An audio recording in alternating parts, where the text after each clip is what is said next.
Hi, everyone. This is Dr. Nicole Quinn, and I'm here with Dr. Arun Sharma, co-host of the STEMCELL podcast. Welcome to the Lab Coats in Life podcast, where we help scientists thrive. The Lab Coats in Life podcast is brought to you by STEMCELL Technologies, a global biotechnology company supporting life sciences research and fostering communication and collaboration in science. If you enjoy the Lab Coats in Life podcast, rate us and leave a review. You can also suggest ideas or recommend guests for new episodes. Today, we have Dr. Kelsky from the Professor is In on the podcast to talk about academic career paths and how to get a faculty position.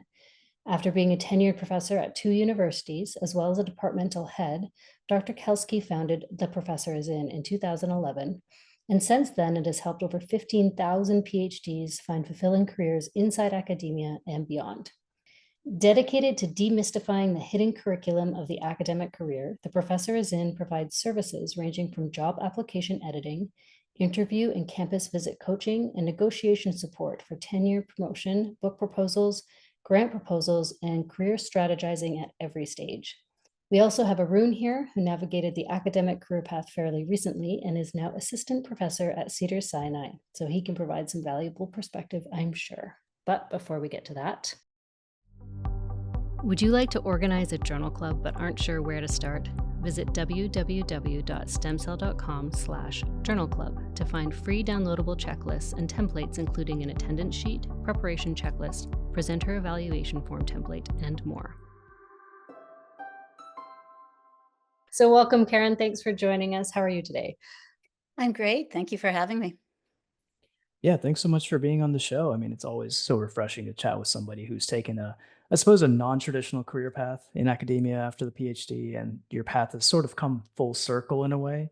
Now you help other PhDs find their way in and outside of academia. So before we dive deeper into the conversation, could you actually expand a little bit more on that road you've taken, perhaps, the road less traveled, if you want to call it? So tell us a bit more about your career path and ultimately how you've come to this point in your career.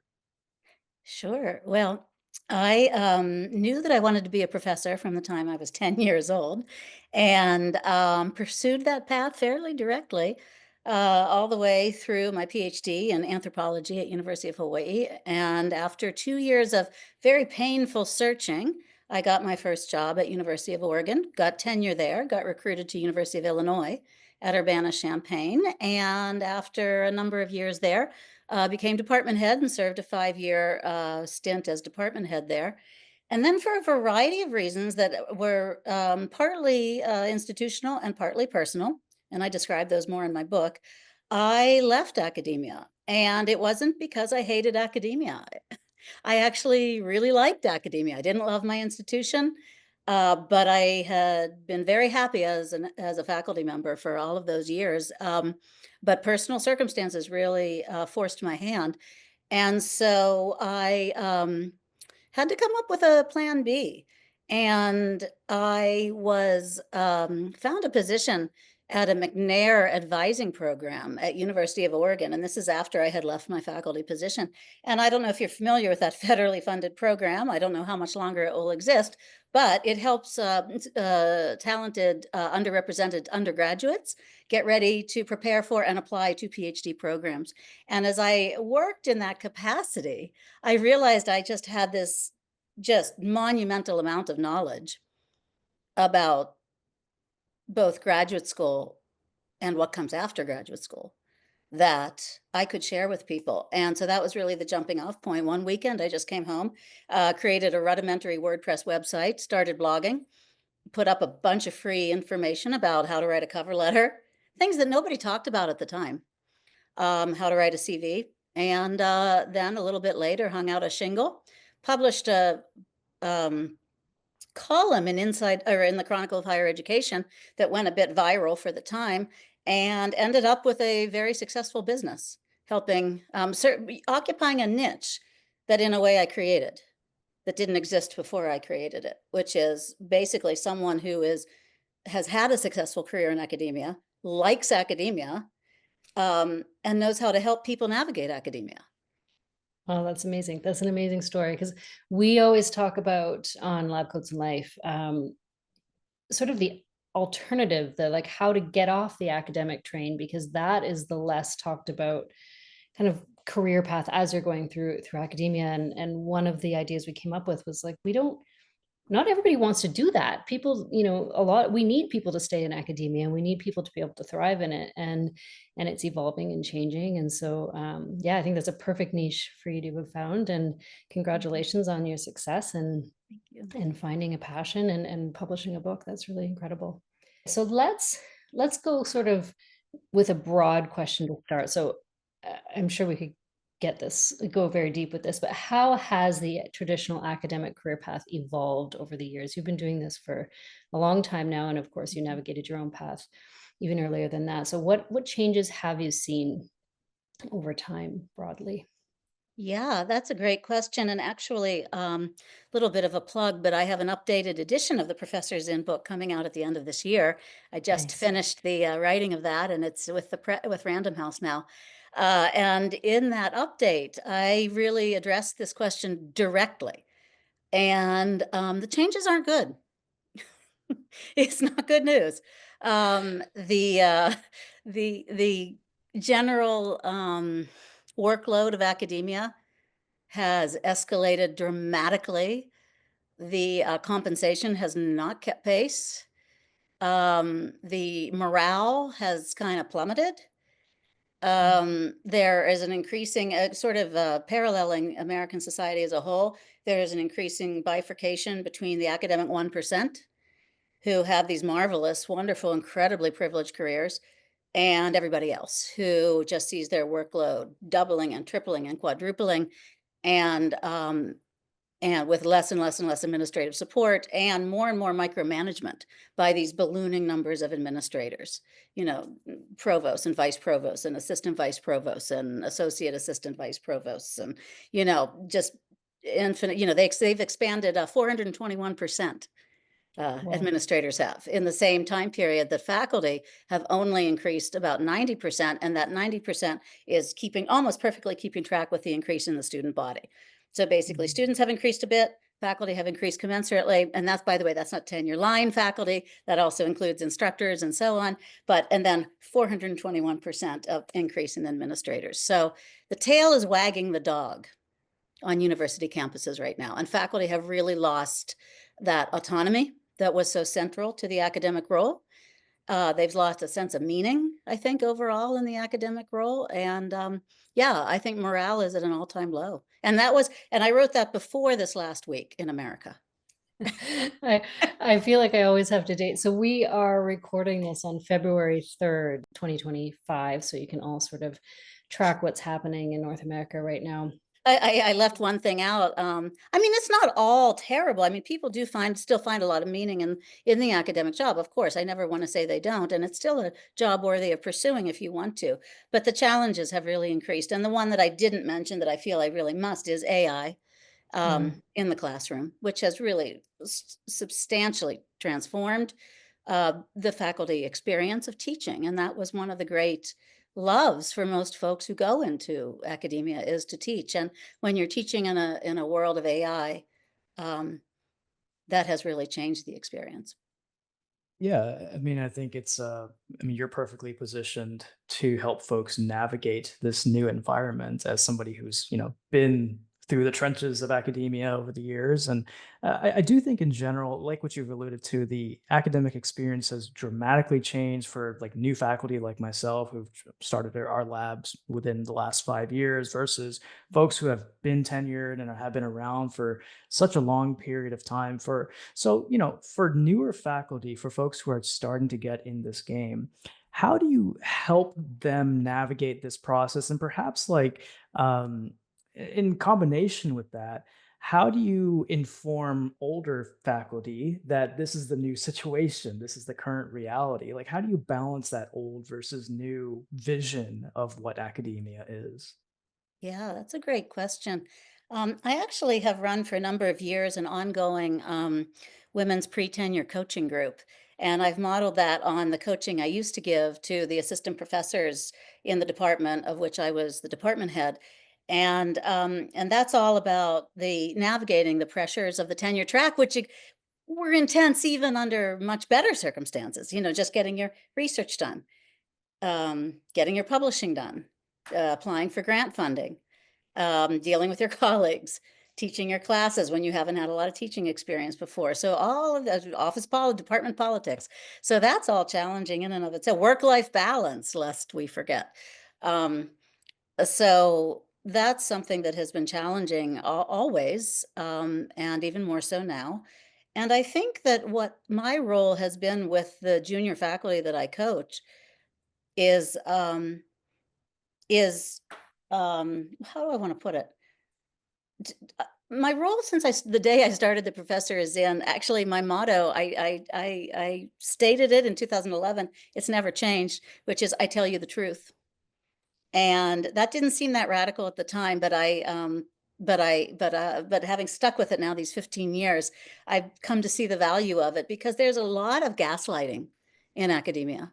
And sometimes it's not malicious. I mean, senior faculty who've had very, very privileged careers, they're not necessarily trying to mislead their junior colleagues or their grad students or their postdocs. It's just that they don't know the conditions in which people are working right now. And there will be a lot of senior folks who still say, "Oh, it's the best job in the world," you know. and and if you only listen to that, and you're a brand new assistant professor or a postdoc trying to operate right now, it's not going to reflect your reality.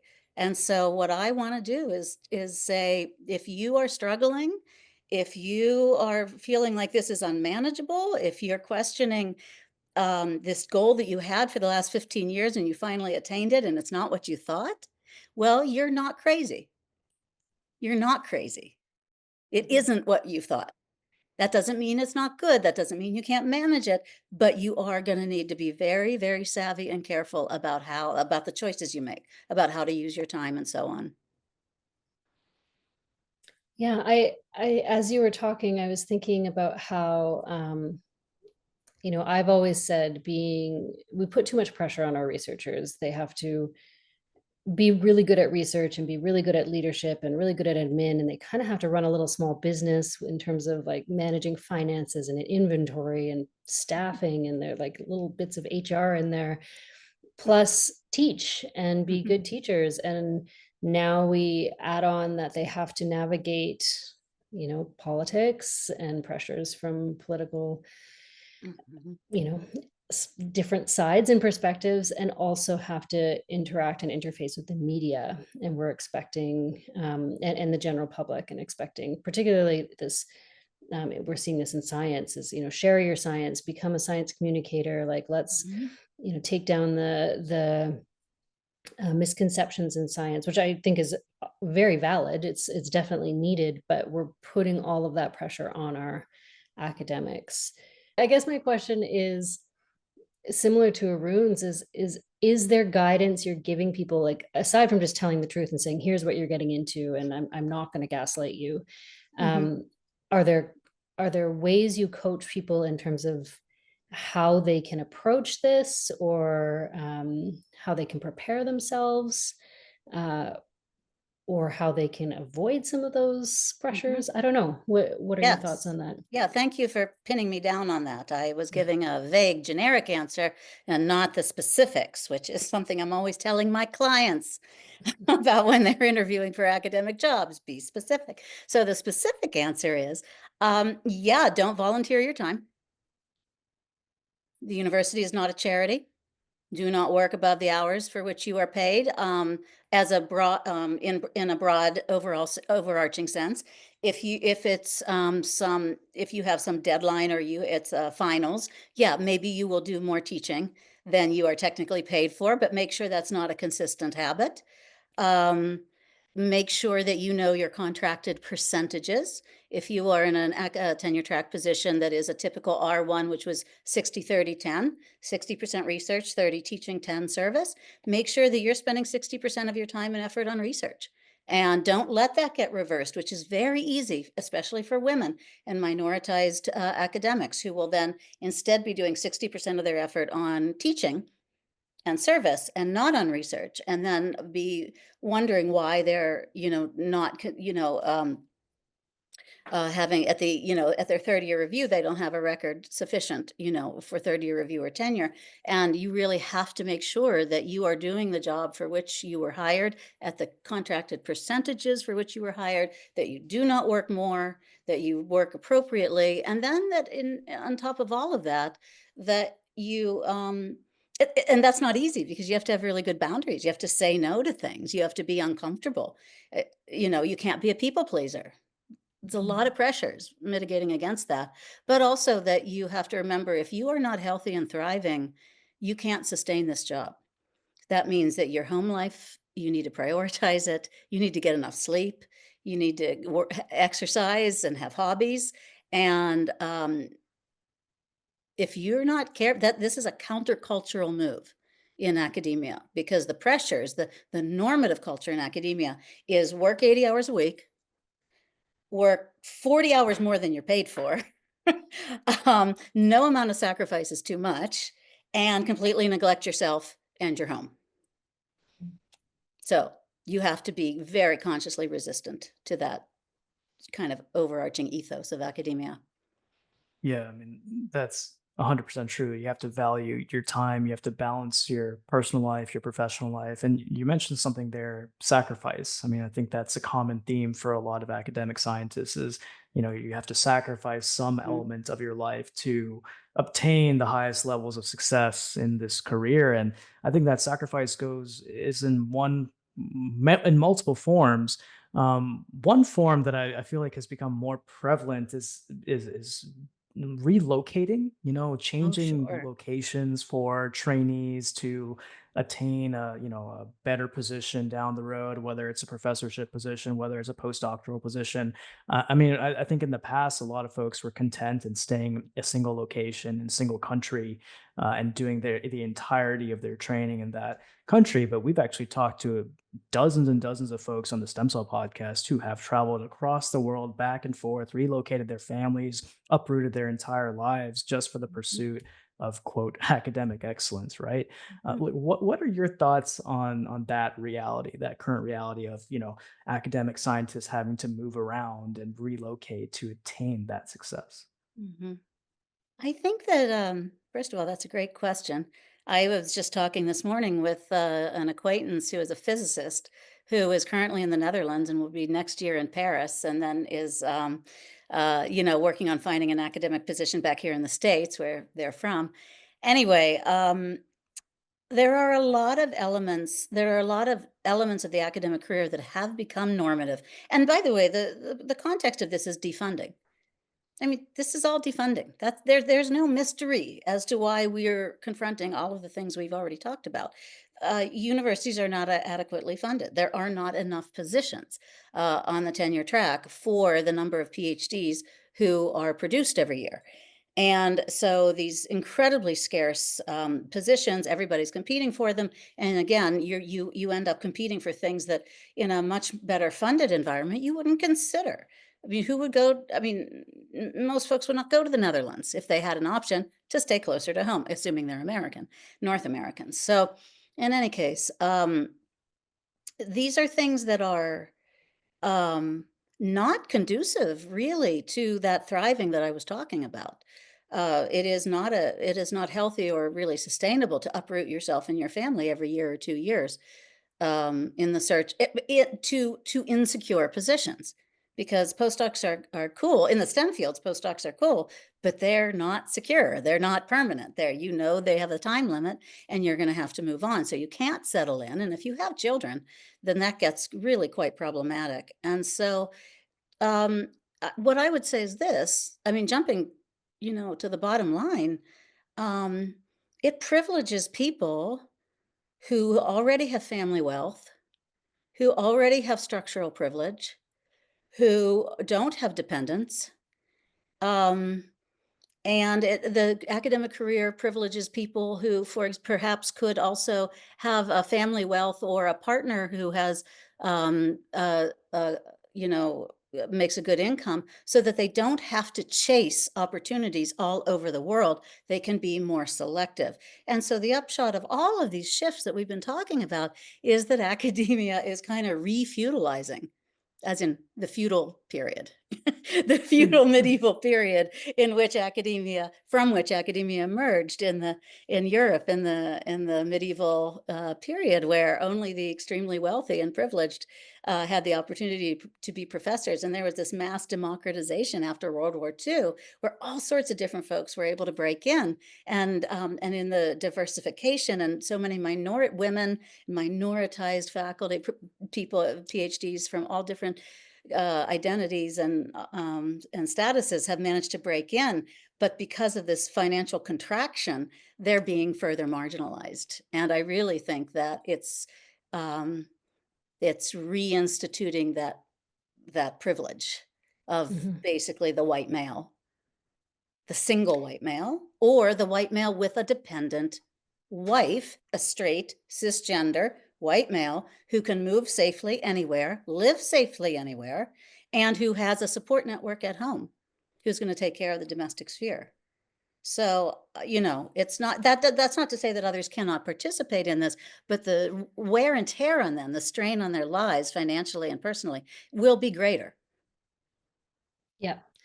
Yeah, it's so tragic to me that it's slipping backwards like that, because I know when I was going through my PhD about 12 years, I finished 12 years ago, I felt hope that there was some push that more women, more minoritized faculty, more people who had other pressures in their lives or other constraints. I don't even call them constraints, just other factors in their life that meant that they couldn't move everywhere they wanted to move, or had to move, or had to just dedicate time to family or financial whatever, could start to pursue faculty positions. The other thing maybe I'm shifting gears too quickly here, but the other thing that I was seeing was that the traditional faculty member, which was really just like hyper focused on science and publication, that application was starting to expand. So people who were amazing leaders, or who had, done something different to support their field, like been really, maybe started a really cool blog, or were all over social media, or did some sort of communication thing, they were starting to get recognized as maybe contributing more, and you didn't have to be so traditional. And is that sliding backwards as well? Please tell me something good. Oh my gosh, people always come out of interviews with me somewhat depressed. But I like truth, so yeah, it is a bit of my stock in trade. But and to be perfectly honest, I would have answered this question a bit differently 2 weeks ago. Mhm, It's mhm, and I can't separate my mind from what has just happened in the last 10 days. mhm, So I, with Trump and the, wholesale assault on DEI initiatives, and the pretty much the capitulation of universities and companies right and left to it. And just the news out of Florida this morning about managing to ram through a whole new gen ed curriculum that has absolutely eradicated DEI, and it frankly is like both doing both sidism on slavery, the mhm, the pros. mhm. I know. I try to play the long game here, and I try to think, okay, there is immediate destruction happening, but how are we going to fare in the long term? What is the North Star here, that we can hopefully Mhm, ride these bumps and have the right conversations now to make sure that we can get through, mhm. and ensure that there is something left afterwards that we Yeah, can all build on. sure. So And it's hard to know what that will look like, but the thing that as people have that reading and engaging with are pointing out is you don't have to have a university and an institutional mandate to prioritize diverse hiring. If mhm, you consider that these interest that this more variability in background that more diverse candidates bring, if you consider that quality equivalent to any other kind of quality, then you aren't doing DEI hiring. You know what I mean? You're just doing hiring. But the point is that everybody does have to be agreed that because minoritized candidates come from uh, um, less privileged backgrounds, they're going to perhaps have gone to a less prestigious undergraduate institution or graduate institution. They may have taken time off because of family, these kinds of things. So you do have to be, the search committee does have to be willing to recognize different sorts of records, but they can do it. They don't Mhm. have to call it. It doesn't have to be. It doesn't have to be flagged as something that the Republican state legislature is going to attack. So there is a way to still. I use the word stealth in my new book. We can be stealthy and still pursue the same goals. Mhm. Well, I would argue that it's actually even just the right thing to like. It's not, you don't have to label it as anything. It's just we we as a, I mean, I'm speaking from the scientific community maybe here, is diversity of thought, diversity of experience, diversity of ability to contribute to different aspects. Like all of those things I mentioned about how one academic candidate has to fill those 15 different roles. If we Mhm. can recognize those strengths rather than saying, well, they have to be really good at research and then we're just going to assume they're good at all of those other things, to Mhm. actually focus on diversity of contributions will result in diverse hiring, in my Mhm. opinion, and it doesn't have to be labeled as anything. Yeah, I mean, I think we're talking about just a broad scope of things. One thing that I was thinking about are some of the tools that minoritized candidates or candidates in general can have in their tool set to actually elevate themselves in an application. Mhm. For one thing that comes to my mind always is networking can be the great equalizer. Having a very large network of advisors, of friends that you can rely on who can coach you in some aspect of the application process or potentially even open doors for you. Mhm. That's incredibly invaluable, right? Mhm. So, could you talk more about how you maybe encourage folks you work with to develop that network? What are some things that people can do to really expand their network and become, position themselves in the right way? Absolutely. I encourage, one of my central pieces of advice from early on is that when you're reaching the end of your PhD, that it's good to cultivate a letter writer from outside of your PhD institution. And that always comes as a real shock to people who are like, what do you mean? I have my committee members writing for me. And it's like, yeah, that's fine. There's nothing wrong with that. But if you can cultivate a mentor and letter writer from somewhere else, they will see you. They will talk about you in a whole different way. They'll talk about you as a colleague in the field, not as a student in their department. They will write a substantively different kind of letter. And not to mention all the other doors they can open for you and the connections that you can make with them. So that is a really good piece of advice that anybody can do, although it is time consuming. You can't just call somebody at Cornell, you're at Berkeley or whatever, and say, hey, will you be my extra letter writer? You can't do that. It takes like 6 months to a year of interaction and engagement and meeting up and having coffee at the conference. And, so it's slower, but it is absolutely worth doing. And then the other thing is social media. I love social media. I mean, Twitter's become a hellhole, um, but there's Blue Sky now, which Yeah. is really quite nice. And LinkedIn has emerged as a surprisingly productive space for academics recently.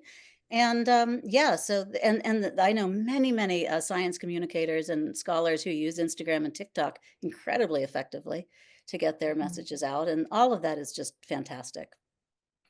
And would you say, I mean, I think the power of those tools for networking is one thing, but would you say that your ability to use those tools successfully to communicate with your field and build a network is actually starting to, I don't know, raise the awareness of hiring committees? Like if you are a publicly recognized figure for communicating science or communicating whatever field Mhm. you're in, are there faculties out there that are going to give that a little bit of a nod? Maybe not Mhm. specifically Yeah. like officially, but yeah. Oh, I think so. I think so.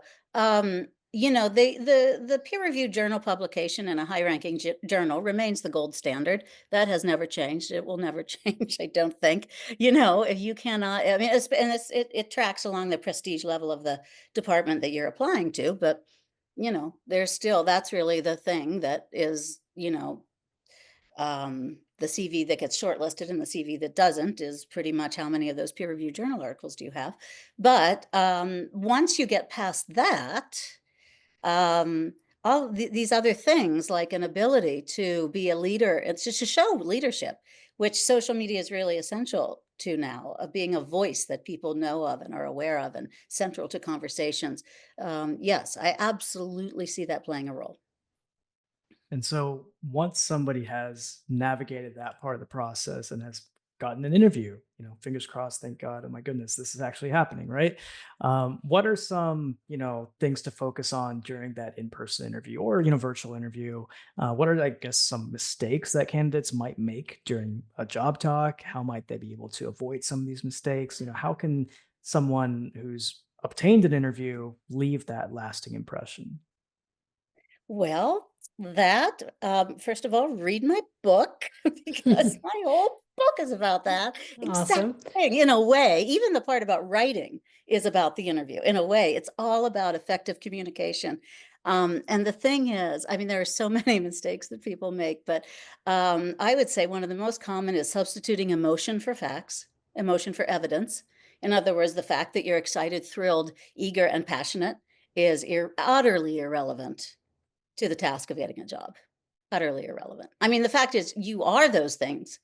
I'm not saying the fact that you are those things is irrelevant. That matters quite a bit. It's what gets you through the PhD and all that. But to talk about it is completely irrelevant to the task of getting a job. What you need to talk about is I conducted this research, I used these methods, I got funding, I reached these conclusions, and I published them in these journal articles. And here's what I'm going to do next. That's the content of a cover letter and an interview.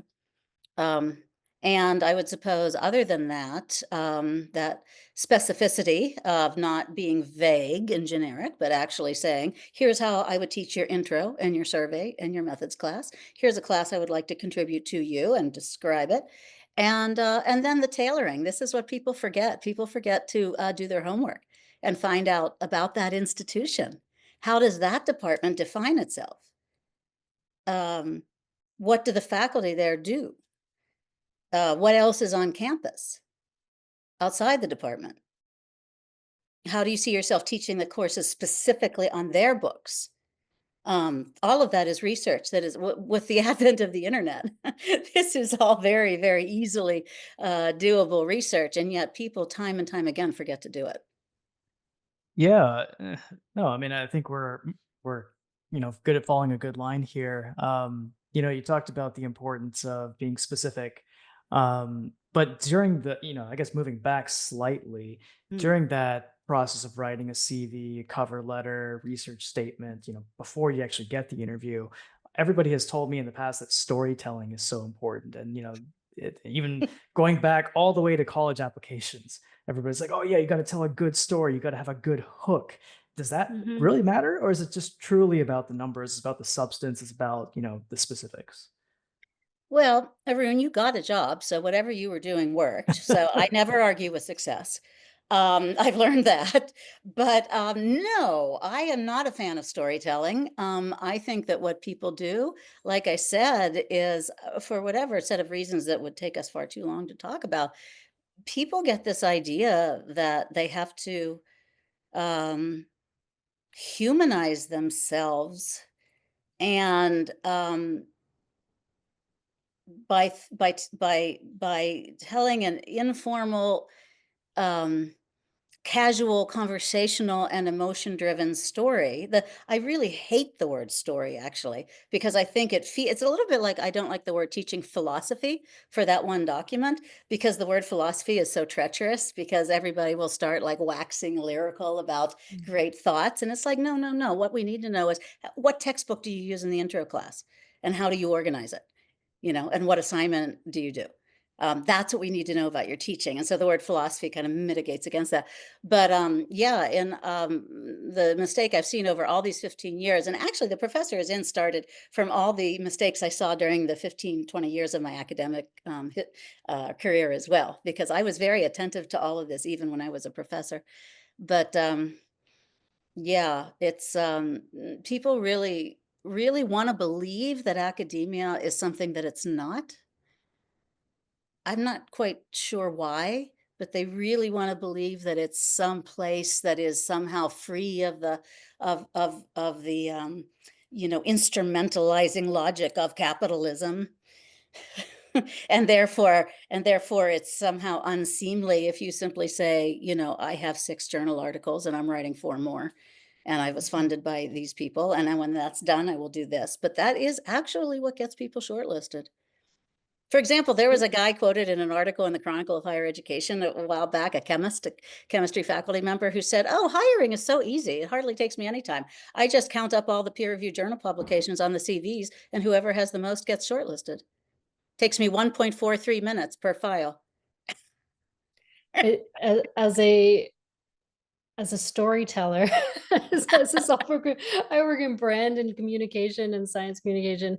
It's just telling me that I would not be a great candidate, I guess, for this. But it's interesting to hear that, because that's not the advice. Like Arun said, people don't really share that advice. They say, no, tell your story and make sure that you stand out as an individual. So that's really interesting to hear.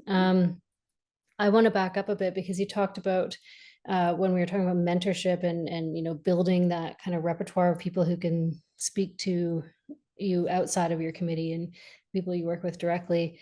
You have to start early, and I'm wondering if you have any thoughts on when somebody should be kind of making that final call.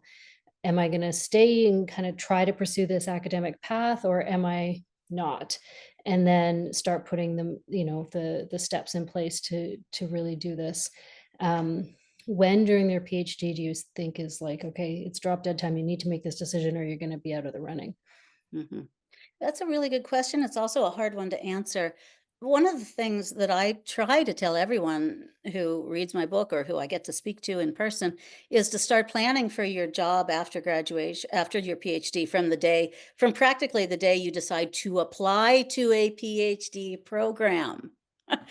And then the minute you're in the PhD program, be thinking about the job after completion. And then every single semester of the PhD program, keep thinking about the job and track the jobs, track the academic jobs. Do you see hiring in your field, or has it collapsed?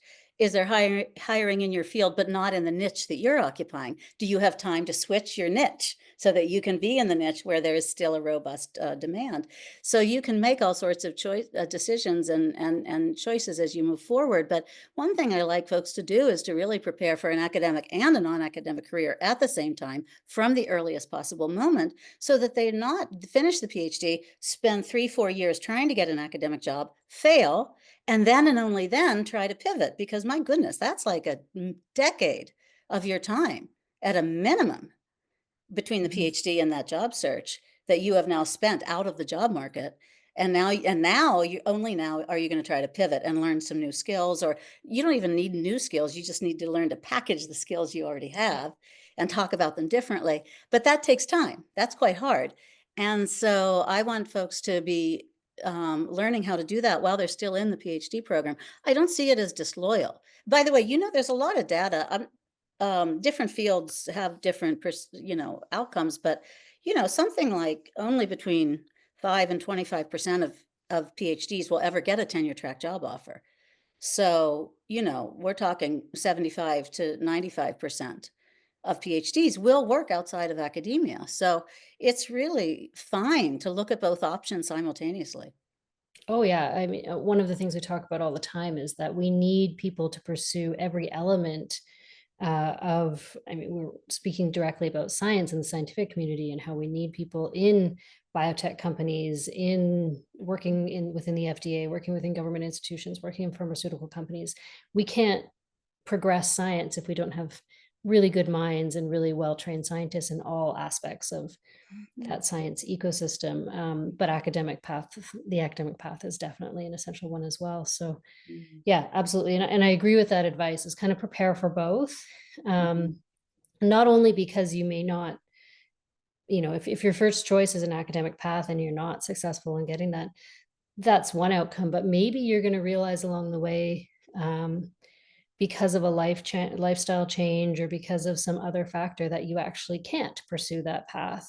Right. Because your priorities change, and as we've discussed, for better or worse, you have to have pretty specific priorities or abilities to pursue that path. So yeah, you may decide, well, this is no longer going to suit my lifestyle. I mean, as it sounds like you did. Well, I want to speak to that just to say that the post-academic career doesn't only have to be in science industry either. I mean, folks leave and start and work for the Park Service. I have some quote someone at length in my book who was an English PhD who works for the Park Service.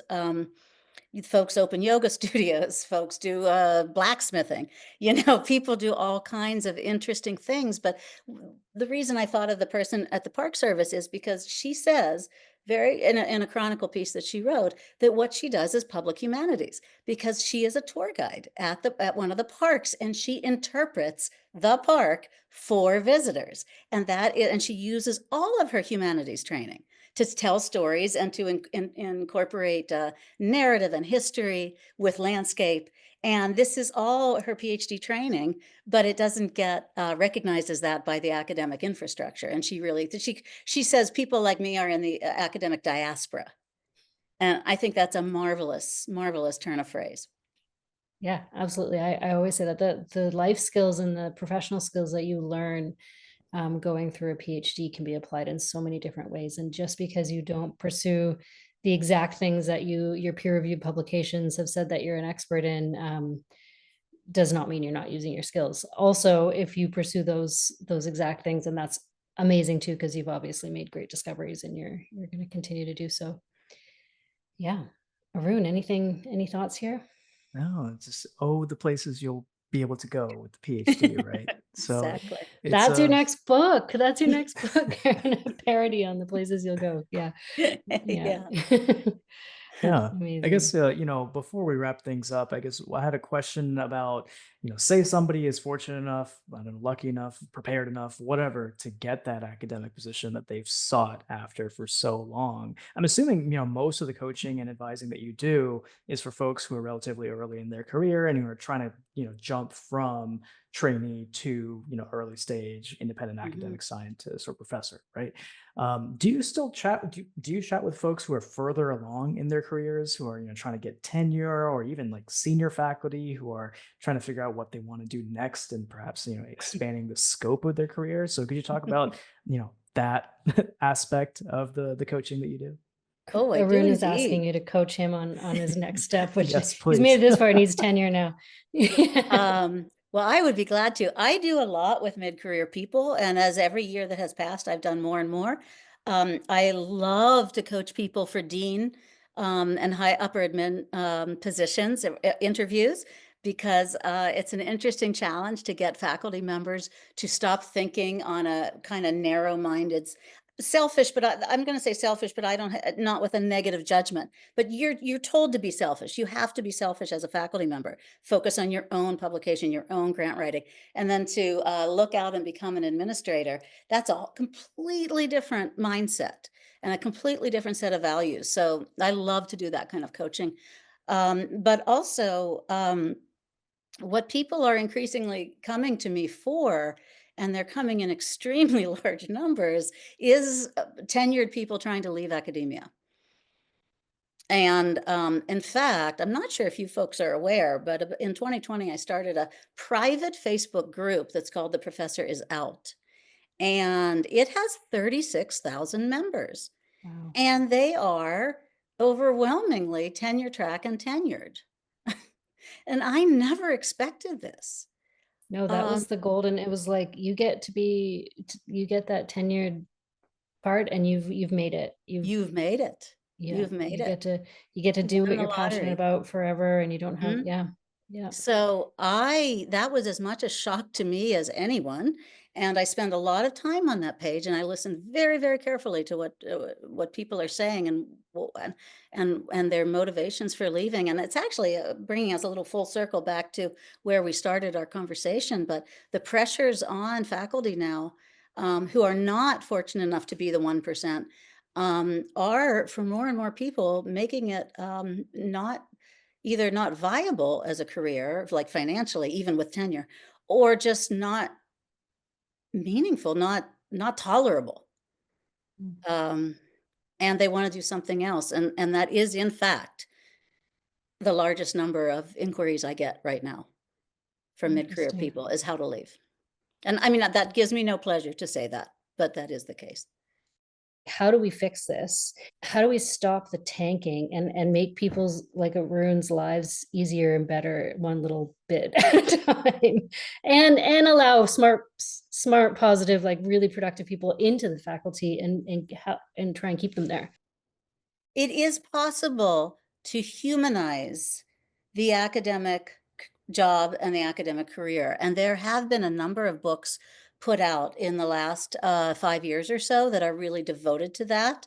And it has to do with occupying the tenure track and tenured position, but doing it in a way that foregrounds your humanity, your colleagues' humanity, and your students' humanity. And the fact that human beings are well-rounded, have entire lives that of which your academic pursuits are only one tiny part, one small part, maybe not tiny, but just one small part, and that everyone in academia can be healthier when everybody supports one another's whole self. And that would include your emotional well-being, your life stages, like your getting married or having a child, taking adequate leave to actually, deal with childbirth in a life-sustaining way, and really just changing the culture of academia. And there is a way to do that. I know a case of let's see, a games scientist at Carnegie Mellon, who is a friend of mine, who has created her own center, the Center for Transformational Play at Carnegie Mellon, that is absolutely committed to training postdocs and grad students in a way that embraces their whole lives, and also community and connection and well-being. And everybody is in fact doing that successfully. The center has produced multiple PhDs who have been successful, gone on to academic tenure track positions, and so there hasn't been any negative impact on their productivity. There has only been positive impact on their mental health.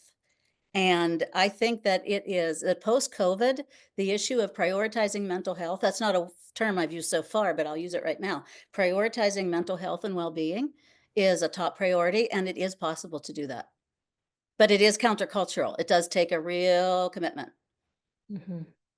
Yeah, absolutely. And I would agree. And I think for the sake of our scientists and faculty across disciplines, but also for the sake of our disciplines, because science won't progress if we're all burnt out and too busy, battling administrative issues. And ultimately that's what we all want, is the progression of our fields. Yes, and that's that is in itself a commitment to diversification, because folks who are minoritized, whether they're women, who are mothers and have that that set of obligations, or parents, other or people who have all sorts of other, or people because of their identity, they have a heavier mentoring load, for example, that all that allowing for this interruption in workaholism and single-mindedness and this monastic ideal of sacrifice on the altar of science, challenging that will in and of itself allow for more diversity in the professoriate. Agreed. Any final thoughts, Arun, as the person sitting in the faculty position right now? Well, no, I just want to say this was such an insightful conversation. And thank you so much for doing what you do. We need more people like you who are willing to coach folks like me, who are in all aspects of our training, not just early on. But I thought it was actually very insightful that you're saying that a lot of folks who reach out to you are at the later phases of their careers and looking to get out. The professor is out, like you alluded to. I mean, this has just been incredibly insightful, and I think there's a number of things that I can take for myself in the context of my own career and where I might want to go next too. So thank you so much. I'm delighted to hear that. There was just a piece in the Chronicle not very long ago about an increasing number of young faculty treating the job like a 9 to 5, more like a 9 to 5. And basically having the attitude that I will work reasonable hours, I will produce what I can while pursuing a well-rounded life that includes gardening or whatever else, and I will get tenure or I won't. And Mhm. if I don't, and I can't get it like this, then I don't want it and I will do something else. I love that mindset because it's really it's not black or white thinking. Yeah. And I hope that trickles down to the graduate student level too, because all of the things we've talked about are there as well. And the Mhm. thinking used to be you finish grad school and it gets easier, and then it gets a little easier, and then it gets a little easier as you progress, through those steps. And once you get to tenure, I'm not going to say it's the job is easy, but those extra pressures and that expectation of the 8-hour work week is off. Mhm. And so I hope that those changes do happen. And Mhm. I agree with everything Arun said. Thank you for the work you do. And I think just by people reading your book and you voicing that this is a concern, and this is, we need these brilliant minds to get out there and be able to contribute to their best of their ability. And if we don't ensure that things, are conducive to that, then it's not going to help anyone. So Mhm. thank you Absolutely. again. Yes. Well, thank you for your work. I love your podcast. I was listening Yeah. to episodes before, earlier today, so I had an idea, and you're doing great work. Oh, thank you so much. It's fun. It's a fun project to do, and I hope it's making a difference. So Mhm. thank you again, and take care.